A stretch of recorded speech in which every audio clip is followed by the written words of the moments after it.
Udah lewat ya, selesai ya. Gak usah panjang-panjang. Ini mau kita, bukan ini yang level yang kita bahas. Yang akan kita bahas level berikutnya ini. Level orang yang sudah lama ngaji. Level orang yang sudah lama ngaji masih terjerumus kepada fenomena ngaji tanpa arah. Sebelum saya jelaskan indikasinya seperti apa, ciri-cirinya ikhwan akhwat sudah lama ngaji tapi ngajinya tidak terarah. Sebelum kita jelaskan ciri-cirinya apa, kita ingin sampaikan terlebih dahulu bahayanya apa.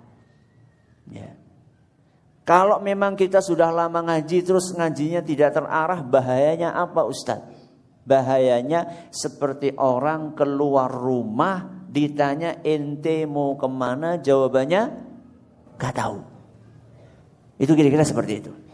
Ya. Orang keluar rumah ya pagi-pagi, ente mau kemana bawa motor, gak tahu. Ya. Karena gak tahu akhirnya bisa jadi terjerumus kepada tempat yang salah. Syukur-syukur masuk ke tempat yang benar. Ya. Jadi orang yang ngaji tanpa arah bisa jadi dia tidak sampai kepada tujuan yang dia cari. Ana tanya antum, sekarang antum ngaji untuk apa? Tujuannya apa? Menuntut ilmu. Terus kalau sudah dapat ilmu, diamalin. Kalau sudah diamalin, pengen masuk surga. Kalau nggak pakai arah, kesasar nggak masuk surga, masuk kemana? Hah, bahaya nggak? Bahaya. Jadi bukan masalah hanya urusan di dunia aja, urusannya panjang. Ya, sampai ke akhirat nanti. Saya akan kasih gambaran nanti bahwa orang-orang yang ngajinya tanpa arah bisa jadi dia mempelajari sesuatu yang sebenarnya bukan diprioritaskan untuk dipelajari, yang itu walaupun penting akan tetapi bukan syarat mutlak memasukkan orang ke surga. Sedangkan sesuatu yang prioritas yang harus dia pelajari malah dia tinggalin. Yang itu merupakan kuncinya surga. Akhirnya gagal. Gak sampai kepada tujuan utama. Makanya fenomena ngaji tanpa arah ini bukan sesuatu yang ringan. Bukan sesuatu yang gampang. Akan tetapi berat buat kita semuanya. Ya. Nah, ini bahayanya. Sekarang kita akan membahas tentang ciri-cirinya. Gak banyak-banyak, 2 aja insya Allah. Ya. Ciri orang yang ngajinya tanpa arah. 1. Ngajinya gak pakai skala prioritas. Apa? Ngajinya gak pakai skala prioritas. Maksudnya apa Ustaz? Maksudnya gini. Di dalam agama kita, ilmu agama Islam itu cabangnya banyak enggak? Banyak. Apa coba? Fikih, terus akidah, apa lagi? Adab, terus dakwah, terus sirah, apa lagi? Muamalat, terus ini baru 6 katanya banyak tadi. Oh, udah lebih dari 3 udah banyak Ustaz. Ya, sudah apa lah. Faraid, ya, usul fikih, mustalah hadis, tafsir. Ilmu ini kan banyak. Semuanya penting, tapi ada yang paling penting. Seperti misalnya anak katakan, di masjid ini ikhwan-ikhwan semuanya ganteng. Tapi ada yang paling ganteng. Ketika saya katakan ada yang paling ganteng, bukan berarti yang lainnya gak ganteng. Gitu. Ya mungkin kenyataannya, tapi kan saya cuma ilustrasi, jadi jangan GR dulu. Ya. Jadi semua yang ada di masjid ini ganteng, cuma di antara yang ganteng-ganteng itu ada yang paling ganteng. Ketika saya katakan ada yang paling ganteng, bukan berarti yang lainnya gak ganteng. Cabang-cabang ilmu agama itu penting. Di antara yang penting-penting itu ada yang paling penting. Orang yang ngajinya tanpa arah, ciri yang pertama adalah dia lebih mementingkan sesuatu yang kurang penting dan dia tinggalkan yang paling penting. Yang paling penting itu apa Ustaz? Kita dengarkan hadis Nabi SAW yang diriwayatkan oleh Imam Ibnu Majah. Dan hadis ini dinyatakan sahih oleh Syekh Al-Albani. Kunna ghilmanan hazawiratan ma'a Rasulillah sallallahu alaihi wasallam. Para sahabat bercerita, dahulu ketika kami masih kecil, sudah mulai kuat kami berserta Nabi sallallahu alaihi wasallam. Fata'allamna al-imana qabla al-Qur'an. Dahulu kami belajar iman sebelum belajar Al-Quran. Saya ulangi. Ta'allamna al-iman qabla al-Quran. Kami dahulu belajar iman sebelum Al-Quran. Thumma ta'allamna al-Quran. Setelah kami belajar iman, baru kami belajar Al-Quran. Fazdadna bihi imana.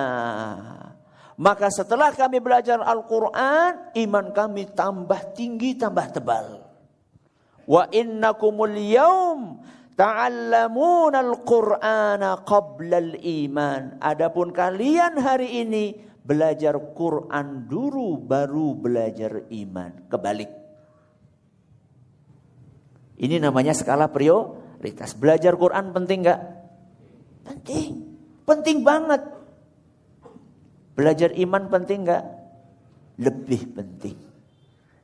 Pernah enggak nemukan ada orang hafal Al-Quran tapi sholatnya bolong-bolong? Ada. Bisa jadi karena salah menempatkan prioritas. Belum belajar iman sudah belajar Quran.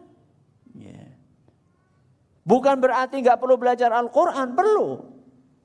Terus berarti kesimpulannya apa Ustadz dari hadis tadi? Kesimpulannya yang pertama kali harus diprioritaskan oleh seorang muslim adalah belajar keimanan alias tauhid atau akidah. Masalah hubungan rumah tangga penting. Fikih rumah tangga penting, cara mendidik anak penting. Cara berzikir penting, akan tetapi yang lebih penting dari itu semua adalah belajar ilmu akidah atau tauhid. Yang gampangannya belajar rukun iman. Kira-kira seperti itulah. Rukun iman ada berapa? Nah, Masya Allah. Udah selesai nih belajarnya. Iya, 6 cuma apal iman kepada Allah. Terus malaikat, para rasul, kitab, terus hari kiamat, qadar. Selesai. Bukan itu saja, tapi mendalami arti dari iman kepada Allah itu apa. Iman kepada Allah itu ada iman dengan wujudnya Allah, bahwa Allah itu ada. Ada iman tentang rububiyahnya Allah, bahwa Allah pencipta alam semesta ini, pemberi kita rizki, Allah yang mengatur alam semesta. Ada juga iman dengan uluhiyahnya Allah, bahwa Allah satu-satunya yang berhak untuk disembah, tidak ada yang lainnya. Kemudian ada iman dengan nama-nama dan sifat-sifatnya Allah. Allah punya Ar-Rahman, artinya Ar-Rahman apa? Ar-Rahim artinya apa? Ketika seorang kenal sama Allah, maka dia akan termotivasi beribadah kepada Allah Subhanahu wa taala. Tak kenal, maka tak sayang. Gimana kita akan termotivasi beribadah kepada Allah kalau kita tidak kenal siapa Allah? Makanya sebelum belajar sholat, belajar akidah. Yang akan mendorong kita semangat sholat itu ketika kita kenal sama Allah. Ketika kita nggak kenal sama Allah, kita akan sholat males-malesan. Kita akan terasa berat untuk meninggalkan perbuatan maksiat yang dilarang oleh Allah karena kita nggak kenal Allah. Tapi kalau kita kenal Allah, kita cinta sama Allah, apapun yang diharamkan oleh Allah, maka jawaban kita sami'na wa ta'na. Ya. Jadi orang yang ngaji tanpa skala prioritas sudah belajar macam anu dan itu tapi belum belajar akidah yang benar. Ya. Maka tetap prioritas utama dakwah Ahlus Sunnah adalah belajar akidah yang benar. Ya. Dan ini hukumnya fardu ain. Fardu ain itu artinya kalau sampai ditinggalkan dosa. Inilah makna dari hadis talabul ilmi faridhatun ala kulli muslim. Menuntut ilmu itu hukumnya wajib bagi setiap muslim. Dan tentunya muslimah juga masuk di dalamnya. Kata para ulama, wajib ilmu yang wajib itu ya ilmu yang seperti ini. Fardhu ain seperti ini. Yaitu ilmu akidah. Cara berakidah yang benar, beriman yang benar. Mulai dari rukun iman yang pertama, kedua, ketiga, keempat, kelima, keenam. Ya, barangkali banyak di antara kita sudah 10 tahun ngaji, 12 tahun ngaji. Kalau ditanya apa arti iman kepada Rasul, mungkin banyak yang belum tahu. Benar atau benar?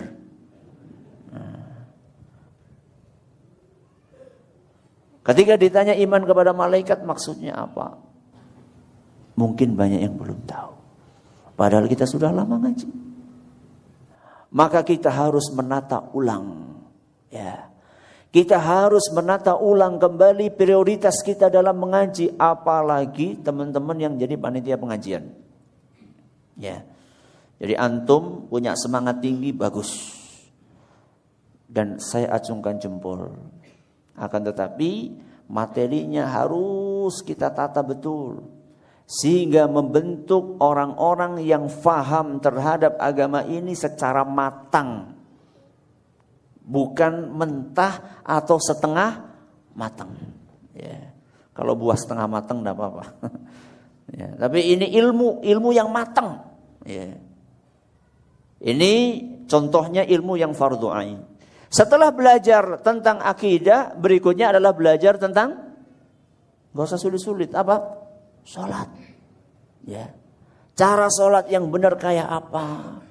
Mulai dari takbiratul ihramnya, kemudian juga niatnya, gerakannya, khusyuknya.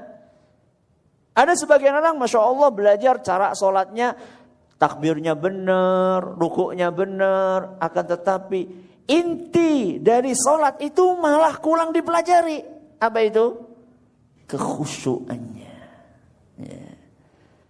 Makanya Imam Ibnu Qayyim mengatakan fasalatun bila khusyu'in kajasadin bila ruh. Salat enggak pakai khusyuk kayak tubuh yang enggak ada nyawanya, alias bangkai. Kira-kira kita sudah berapa tahun mempersembahkan bangkai kepada Allah? Berapa tahun? Enggak tahu. Mungkin ada yang sudah 60 tahun. Mungkin ada yang sudah 70 tahun. Setiap hari dia mempersembahkan bangkai kepada Allah Subhanahu wa ta'ala. Jadi sholat itu bukan cuma memperbaiki gerakan luar saja, termasuk dalamnya juga. Bacaan penting, betul. Bacaan Al-Fatihah penting. Dan juga subhanallah masih banyak di antara kita baca Al-Fatihah mungkin masih salah-salah tajwidnya. Iya enggak? Iya. Iya. Baca Al-Fatihah panjang pendeknya masih keliru, ya. Kalau di Jawa di sana ainnya itu masih dibaca apa? Ngain. Enggak tahu kalau di Sunda sama enggak? Beda. Nah, beda dikit. Kalau di sini apa biasanya? Fa. Ya, fa jadinya apa? Pa. Ya. Ada enggak huruf fa di surat Al-Fatihah? Iya enggak ada ya. Huruf fa. Ya enggak ada. Mungkin di suratan yang lain ya, banyak mesti fa ya. Ini padahal sudah lama ngaji, masih pak aja. Padahal kalau dicari huruf hijaiyah enggak ada huruf apa? Huruf pa itu enggak ada. Sebagaimana huruf nga itu enggak ada. Adanya huruf a. Ya. Bukan bid'ah. Tapi apa? Bid'ah. Mantap. Ya. Salat, cara salat yang benar kayak apa? Ya. Apakah cuma itu Ustaz? itu adalah ilmu-ilmu yang fardu ain atas setiap hamba tanpa terkecuali. Oh ya, sebelum sholat wudu dulu. Cara apa? Cara wudu. Cara wudu, harus tahu cara wudu bagaimana. Ya. Karena masih banyak di antara orang-orang yang wudu, ya, bukannya mengusap kepala tapi mengusap jidat. Ya, ketika wudu itu ketika bagian kepala cuma pluk pluk pluk. Nah. Ada juga yang mungkin cuma barusan baru sisiran, wah rusak nanti ambil air, tung. Rusak nanti sisirannya, udah ganteng, udah pakai minyak rambut. Ya.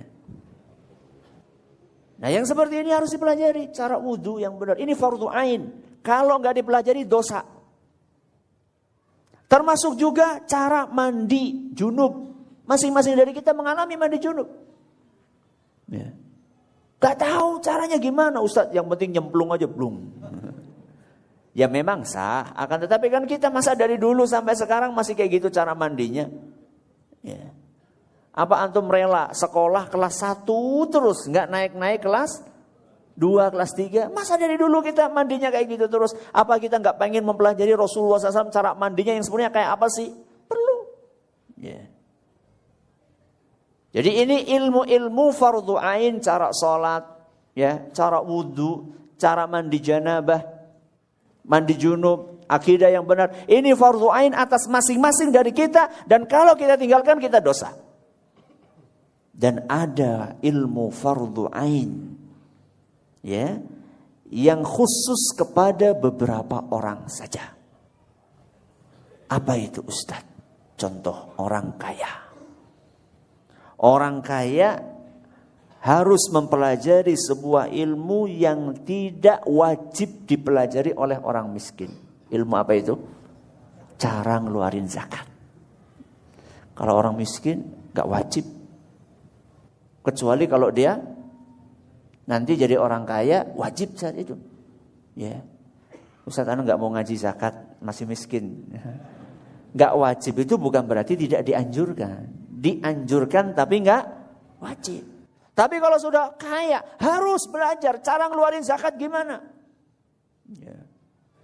Termasuk juga orang kaya yang akan berangkat haji wajib belajar cara haji. Ya.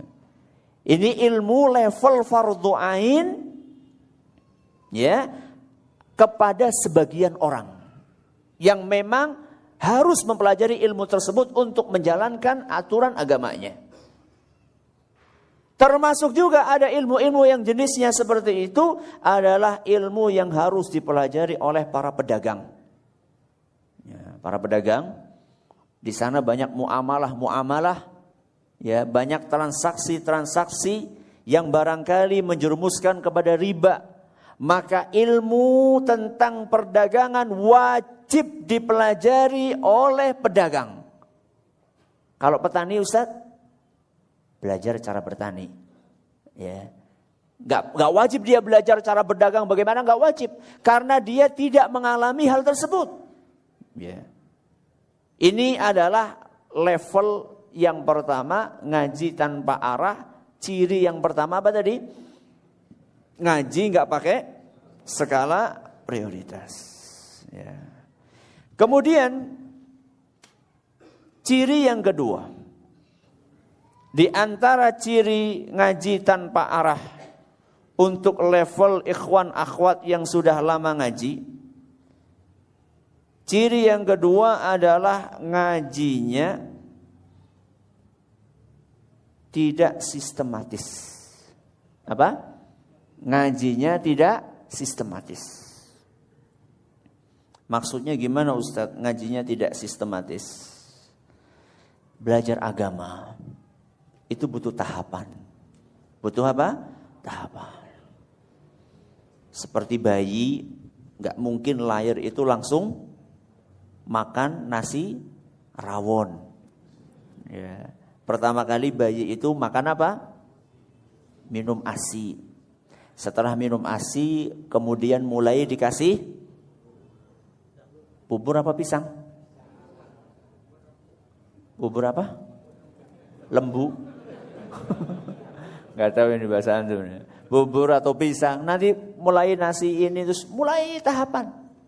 Belajar ilmu agama kira-kira seperti itulah. Gak bisa kita belajar ilmu agama langsung mabruk semuanya dipelajari, gak mungkin. Makanya para ulama kita mengatakan man ramal ilma jumlatan dhahaba anhu jumlah. Barang siapa yang pengen belajar ilmu agama sekaligus, maka ilmunya akan hilang sekaligus. Jadi orang yang pengen belajar ilmu agama sekaligus langsung jadi imam, langsung jadi mufti, langsung jadi syekhul Islam, maka ilmunya akan hilang sekaligus. Ya.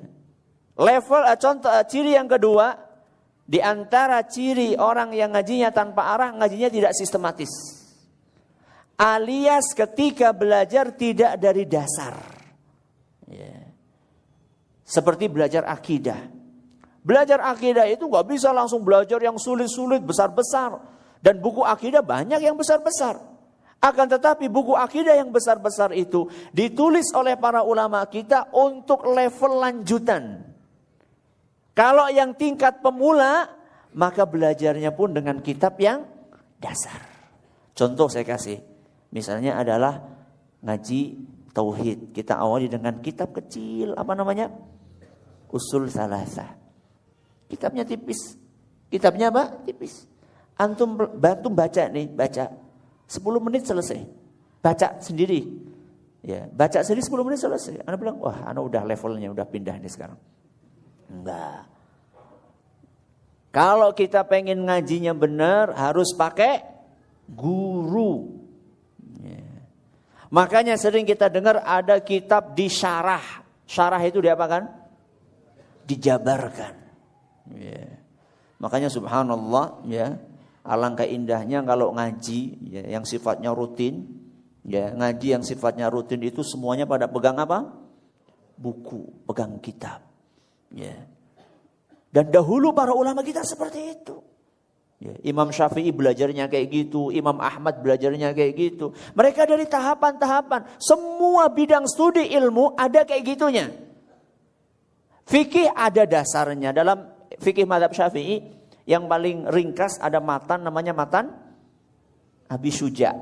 Ya, ada matan namanya matan Abi Syuja. Al-Ghayatu wa Taqrib. Setelah itu nanti naik lagi ke level menengah. Setelah itu naik lagi ke level yang tinggi Al-Majmu' karya Imam Nawawi. Gak mungkin orang itu baru belajar ngaji langsung belajar Al-Majmu'. Itu kayak bayi disuruh makan ya, nasi rawon. Ya. Ya. Ya dia akan mabuk. Akan bingung. Itu fikih. Tafsir pun cuma sama. Tafsir juga sama. Jadi gak bisa ujuk-ujuk kita langsung, wah kita ini pengen belajar tafsir secara luas. Kita beli tafsir At-Tabari. Tafsir At-Tabari itu sekitar 36 jilid Arabnya. Berarti Indonesianya lebih tebel. Biasanya kayak gitu. Ya terjemahan biasanya lebih tebel daripada aslinya. Hadis juga sama. Gak bisa kita ujuk-ujuk pengen, wah kita pengen belajar hadis Ustaz. Ana pengen belajar baca Fathul Bari. Ya, syarahnya Sahih Bukhari. Ana tanya, ente udah hafal Arba'in Nawawi apa belum? Ya, belum Ustaz.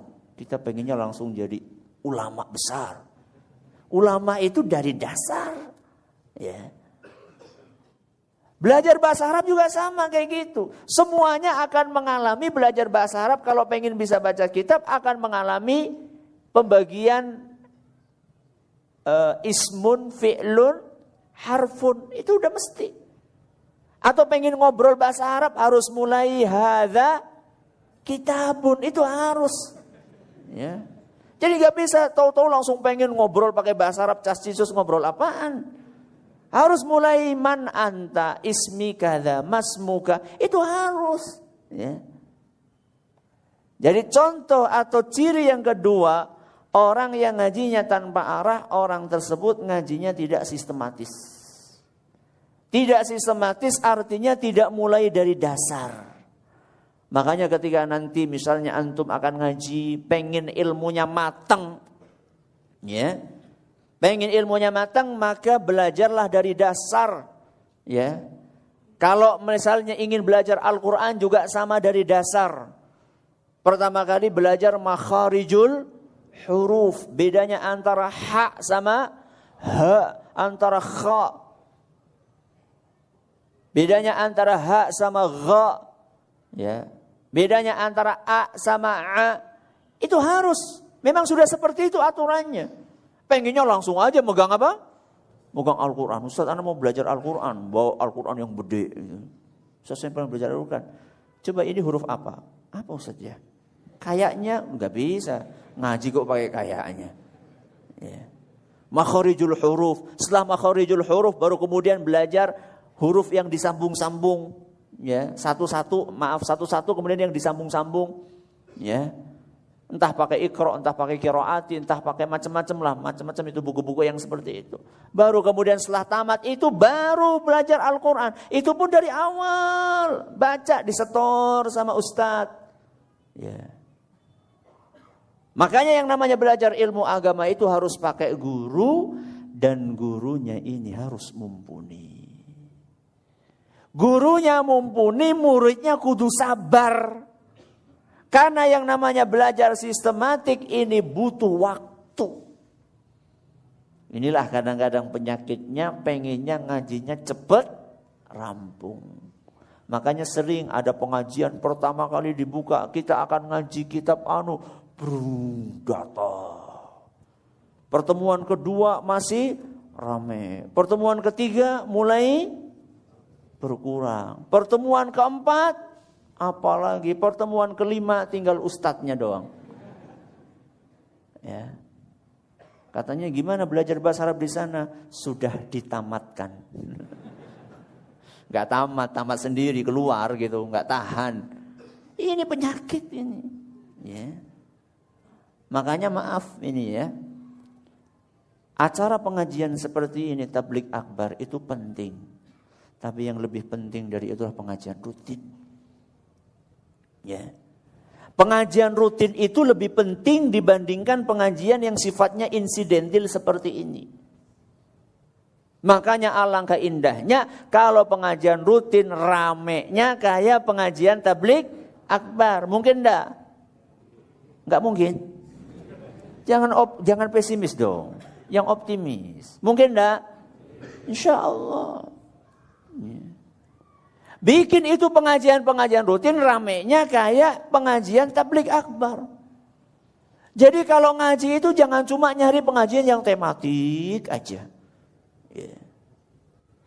Bahkan ada yang bilang istilahnya itu, ada seorang ustadz kemarin saya ngobrol sama saya, sekarang ada ikhwan-ikhwan terjangkiti fenomena ngaji kuliner. Ngaji apa? Kuliner. Apa maksudnya ngaji kuliner? Sukanya nyicip-nyicip. Oh ini ustadznya enak, ini ustadznya gak enak. Ya. Ini ustadznya nyampaikannya enak, ini gak enak. Besok anak gak mau hadir sana lagi. Ini namanya ngaji kuliner. Ya. Walaupun ustadz itu punya kekurangan, ustadznya punya kekurangan, apalagi muridnya. Ya. Jadi jangan cuma ngeliat ustadznya nih kalau ngisi gak keren. Ente kalau suruh ngisi gimana? Lebih gak keren lagi. Nasihat yang disampaikan oleh para ulama kita ketika ngaji, ketika belajar ilmu agama adalah antara lain sabar dengan kekurangan guru. Yeah. Karena tidak semua orang itu punya retorika yang sama dalam cara menyampaikan. Makanya tadi saya katakan, kemasan itu penting. Tapi yang lebih penting apa tadi? Substansi. Isi kajiannya apa? Kalau antum perhatikan, ini ceritakan ya. Rata-rata kajian kami ketika kami kuliah di Madinah. Rata-rata. Itu ustadz atau syekhnya itu ngisinya itu datar. Datar ngomongnya. Mungkin antum berapa kali hadir pengajian akbar, tabligh akbar, Syekh Abdul Razak ya. Syekh Ibrahim. Itu kan rata-rata apa? Datar. Dan itu kami belajar di sana, hampir 90% itu seperti itu pengajiannya. Di kelas juga sama. Coba kalau misalnya kita ngaji seperti itu terus, kalau di Indonesia mungkin sudah bubar itu pengajian. Tapi di sana karena mereka tahu ini substansinya penting. Ayahanda dari Syekh Abdul Razak sendiri, Syekh Abdul Muhsin Al-Abbad, alhamdulillah Allah Subhanahu wa taala memberikan karunia kepada kami duduk bersama beliau sekitar 10 tahun. Seperti itu datar, tapi rame. Kenapa? Karena yang hadir orang-orang yang sudah faham tentang substansi yang penting yang beliau sampaikan. Dan itu mahal ilmu yang beliau sampaikan. Karena beliau ulama besar. Ilmunya luas, akhlaknya Masya Allah, wala nuzaki ala Allahi ahada. Ada satu sisi kekurangan cara pengemasan. Jangan sampai itu menghalangi kita dari menghadiri pengajiannya. Makanya jangan jadi tipe orang ngaji apa tadi? Kuliner. Jadi jangan cuma ngelihat judulnya aja. Judulnya pengajian kitab tauhid. Udah sering. Masya Allah. Emang sudah menguasai beneran apa? Ya, ditanya tentang ayat apa yang isinya mewajibkan beribadah hanya kepada Allah, nggak hafal. Katanya sudah sering. Ya. Usul salasah, ada pengajian usul salasah misalnya. Usul salasah itu kan buat tingkat dasar. Kita udah 10 tahun ngaji. Kita pengen move on. Move on kemana mas? Ya, ini dua ciri. Ya, dua ciri orang yang ngajinya tanpa arah untuk level ikhwan akhwat yang sudah lama ngaji. Nah sekarang kita tanya aja masing-masing dari jamaah sekalian, ada nggak ciri itu? Ada nggak? Ada nggak? Nah berarti ngajinya belum terarah, ya.